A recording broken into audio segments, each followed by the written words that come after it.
अवध ओझा seat बचा पाएंगे? Sir बचा नहीं पाएंगे। मैं कहता हूँ प्रचंड बहुमत से जीतेंगे, क्योंकि यहाँ अच्छी खासी तादाद है पूर्वांचलियों की, और ओझा जी जो हैं वो अपने में ही बहुत बड़े वो हैं, मोटिवेटर हैं, स्पीकर हैं, और लोग जो यूथ है, स्टूडेंट है, वो काफ़ी अच्छा वेल कनेक्टेड है उनसे। कि अभी जो है आम आदमी पार्टी का बुखार अभी नहीं उतरा लोगों से, वही है, और जीत के वही आएंगे, सरकार भी उन्हीं की बनेगी। मोदी जी की लहर कोई इतनी प्रचंड है कि उनके आने से कोई ज़्यादा फर्क पड़ेगा।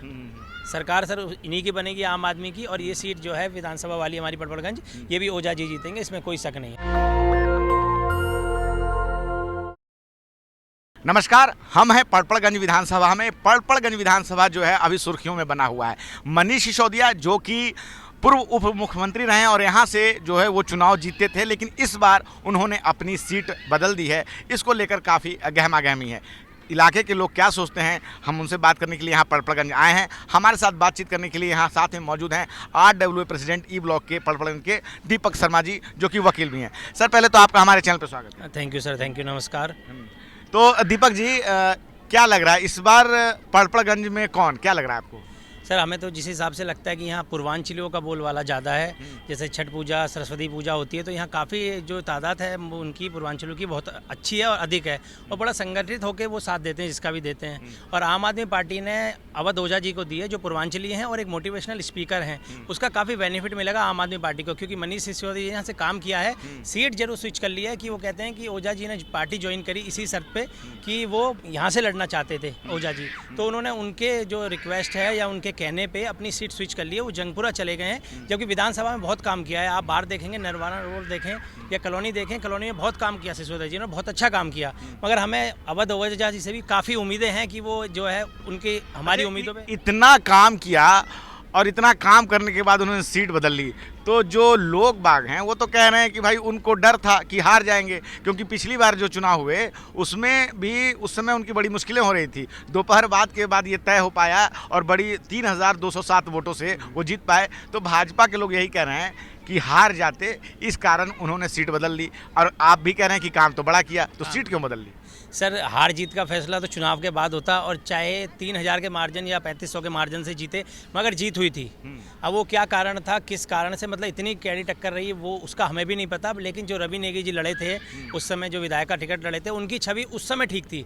वो उसके बाद यहाँ के निगम पार्षद बन के आए। अब आप उनकी अब छवि पता करेंगे क्षेत्र में क्या है, तो आपको खुद पता लग जाएगा। जिस पार्क में आप खड़े हैं, इस पार्क का 40 लाख का टेंडर उन्होंने कहा कि बनाएंगे, पार्क का सौंदर्यकरण करेंगे, लेकिन सौंदर्यकरण नहीं किया, सिर्फ 4 दीवारी की। तो इससे ये पता लग गया कि वो कितना काम क्षेत्र में कर रहे हैं। अभी आप जाओगे, रेहड़ी पटरी खोमचे पहले से बहुत बड़े हैं। उन्होंने एक शराब का ठेका कहा था कि 1 महीने में मैं पार्षद बन के आऊंगा, 1 महीने में बंद कर दूंगा। वो ठेका बंद नहीं हुआ, मतलब कोई काम जो उन्होंने वादा किया था ऐसा कोई काम नहीं किया। शराब के नाम पे तो पब्लिक कह रही है, अभी हम एक जगह बात कर रहे थे कि आम आदमी पार्टी वालों ने सिर्फ शराब पिलाई है, उन्होंने शराब फ्री में बांटा है, क्या कहेंगे? नहीं सर, फ्री में तो खैर नहीं बांटा। हाँ, मतलब जो भी है कि बहुत ज़्यादा जो है उन्होंने एक तरह से डिस्काउंट जो दिया था उस पर वो कह रहे हैं सर, बट उससे भी सरकार का रेवेन्यू बढ़ा था।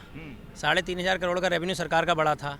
उसमें घोटाला, शराब घोटाला भी हो गया था। सर घोटाला तो जब तक नहीं कहेंगे जब तक साबित नहीं होगा। अभी घोटाला कैसे, हाँ एलिगेशन लग रहे हैं, जिसके उसी बिहाफ पे उनको उठाया गया था, लेकिन कुछ नहीं मिला तो कोर्ट ने उनको जमानत भी दे दी, वरना अभी तक बाहर नहीं आते। मामला खत्म भी तो नहीं हुआ अभी सर, तो इसके लिए हम ये भी नहीं कह सकते कि वो गिल्टी हैं। अभी उसके लिए हमें वेट करना होगा कि इसका क्या निर्णय आता है। जो कोर्ट निर्णय लेगा फिर वही हमें मानना पड़ेगा। अवध ओझा सीट बचा पाएंगे? सर बचा नहीं पाएंगे। मैं कहता हूँ प्रचंड बहुमत से जीतेंगे, क्योंकि यहाँ अच्छी खासी तादाद है पूर्वांचलियों की, और ओझा जी जो है वो अपने में ही बहुत बड़े वो हैं, मोटिवेटर हैं, स्पीकर हैं, और लोग जो यूथ है, स्टूडेंट है, वो काफ़ी अच्छा वेल कनेक्टेड है उनसे। नहीं, लेकिन वो बहुत अच्छे मोटिवेटर हैं, सही बात है। लेकिन जब अभी हम इलाके में बात कर रहे थे लोगों से, तो कई लोगों से हमने पूछा कि अवध ओझा को आप जानते हैं, तो उन्होंने साफ साफ कहा कि हम अवध ओझा को नहीं जानते हैं। हालांकि वो बोलते हैं कि पार्टी जीत जाएगी, आम आदमी पार्टी जाएगी, हम ये भी आपको बता रहे हैं, लेकिन अवध ओझा को कोई जान नहीं रहे हैं। इस पर क्या कहेंगे? सर जान इसलिए नहीं रहे क्योंकि वो एकदम से आए हैं। यूथ तो उन्हें जानता है, हाँ जो ये ओल्ड एज हैं, लेडीज़ हैं, ये लोग नहीं जानते, बट यही तो हमारा काम है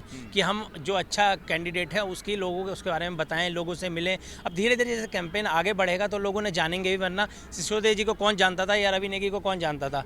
लोग जब तक लोगों से मिलेंगे नहीं, कनेक्ट नहीं होंगे, तो कोई नहीं जानेगा। लेकिन हमें पता है कि जब तक चुनाव आएगा ओझा जी को लगभग सब लोग जान चुके होंगे, और इस विधानसभा से जीत के वही आएंगे। लेकिन भाजपा वाले कह रहे हैं कि पूरे दिल्ली में काम नहीं हुआ है, और गर्मियों में पानी की किल्लत उतनी ही रहती है, और पीने को तो पानी नहीं, लेकिन बरसात में इतना पानी हो जाता है कि लोग बाग डूब के मर जाते हैं। राजेंद्र नगर में जो घटना हुई थी तो उस पर एक व्यक्ति ने कहा कि पीने को पानी नहीं मिल रहा है लेकिन लोग डूब के मर जा रहे हैं बरसात में, क्या कहेंगे आप? सर वो तो एक हादसा था, पानी की जो जल भराव की जो दिक्कत है वो तो मैं समझ रहा हूँ कि है, उसके वो एमसीडी में भी इनको काम करना चाहिए। लेकिन अगर ये कहते हैं कि काम नहीं किया आम आदमी पार्टी ने, तो अभी जो चुनाव हुए हैं काउंसलर के उसमें हमारी सीटें बढ़ के आई हैं।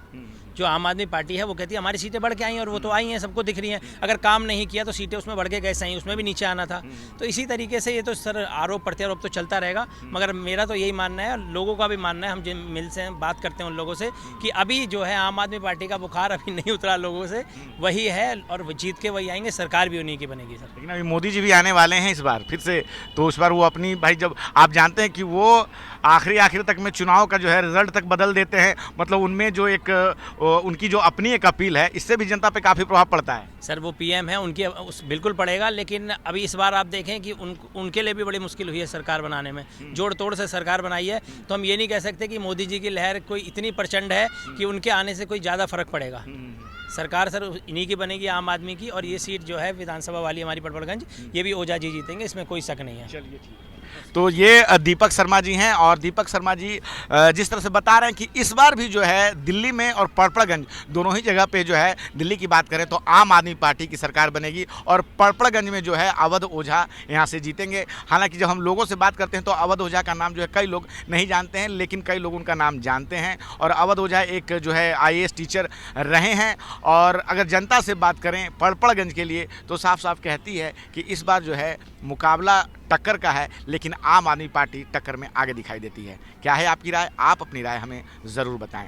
रंजय कुमार, कैमरामैन आशीष के साथ, नेशनल दस्तक। धन्यवाद। नेशनल दस्तक की आपसे गुजारिश है कि अगर इसको बचाना चाहते हैं तो नेशनल दस्तक को सब्सक्राइब करने के लिए रेड कलर के सब्सक्राइब बटन को दबाएं, फिर बेल आइकन की घंटी दबाएं। नेशनल दस्तक को बचाने के लिए बहुत ज़रूरी है कि हर खबर को शेयर करें, लाइक करें, कमेंट जरूर करें।